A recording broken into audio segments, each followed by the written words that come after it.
More fallout continues on the James Comey front. Many people say that Donald Trump has touched a nerve inside the FBI and that if he was trying to squash any investigation, he did just the opposite.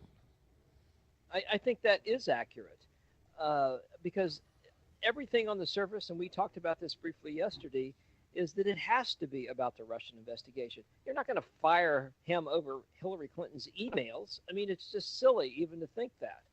So, yeah, the Bureau is going to dig themselves in saying, look, and some of them I'm sure are big Trump supporters, but they also are fair and honest people who are going to look for the truth. And so this ship is going to go down the road despite whatever obstacles might be placed in front of them. A lot of people have said that it was a Nixonian move, and then you're also starting to hear the name Mark Felt, who we all know now is Deep Throat, who was with the FBI, who was the source of all that Woodward and Bernstein information with all the president's men. Do you think there is going to be another Mark Felt in the future to sort of start leaking information that the FBI knows but hasn't told us yet? Well, I think that's always possible.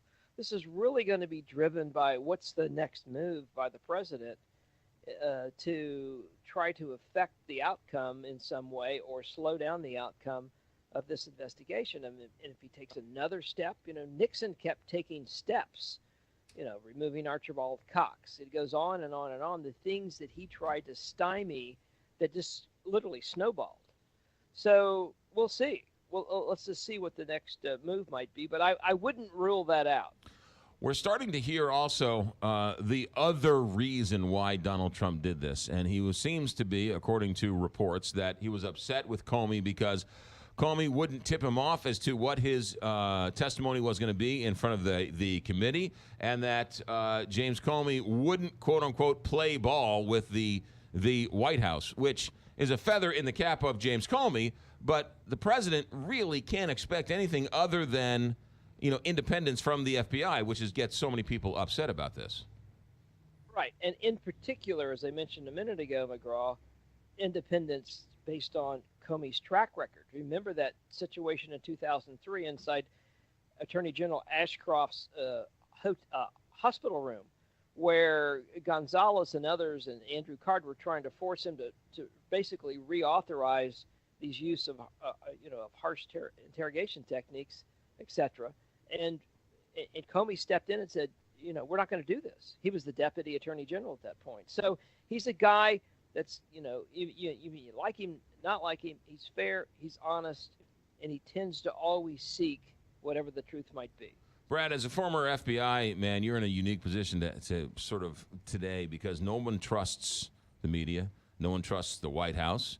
The only one party trusts the White House. The other party doesn't trust. There's no one to trust anymore.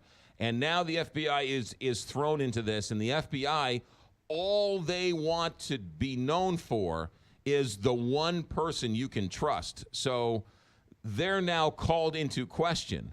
So how do FBI and how do the men and women of the FBI respond to that sort of criticism that they're not independent and they're not trustworthy anymore? By making public statements through their appropriate media reps, etc. That's one aspect of this. The other is to continue to produce results in this case, whatever those are. If there's nothing there that's actionable, prosecutable, whatever term you want to come up with, then so be it. If there is, then you need to keep driving that direction, and it'll eventually come out to the public. But I will tell you, McGraw, whoever he picks to replace Comey will have some effect on that. If he picks some guy that's close to him that you think he's just there to sort of keep the president in the loop of where he can duck and dodge on certain situations, that's going to be particularly troubling. And if that happens, that's when you might see Mark Felt come back to life. Some of the names that are sort of floating to the top: Chris Christie, Mayor of New York, Rudy Giuliani. Very partisan people. If they get nominated, what does that tell everybody about the pick and what's going on? I think that tells you exactly what I said. That it's somebody in there to basically watch over the hen house. Interesting stuff. Brad Garrett, ABC News, crime and terrorism analyst, also a former FBI man. Brad, thanks for checking in. Have a good day. Take care, McGraw. All right, 725, Big 5.